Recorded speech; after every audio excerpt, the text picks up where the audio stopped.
Hizi hapa ni sajili 6 zilizofanikiwa katika klabu ya Yanga katika msimu wa dirisha dogo 2025-2026.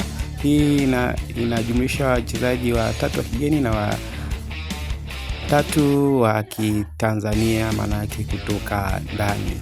Katika orodha hiyo, wachezaji hao wa kwanza kabisa kwenye hapo picha anaitwa Allan Okello, yeye ni kiungo mshambuliaji, huku wa pili anaitwa Orlando Depu, huyu anacheza nafasi ya ushambuliaji, huku wa tatu hapo anaitwa Jamel, yeye anacheza nafasi ya winga, huku wa nne anaitwa Emmanuel Manengo, yeye ni mshambuliaji pia, huku wa tano ni Mohamed Damalo, yeye ni kiungo mkabaji, na nafasi ya mwisho katika orodha hii ya dirisha hili dogo anaitwa Hussein Masalanga, yeye ni golikipa. Tuandikie maoni yako, unaonaje usajili huu?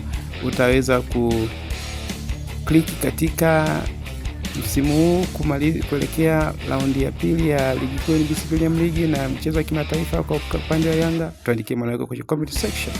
Please like and subscribe.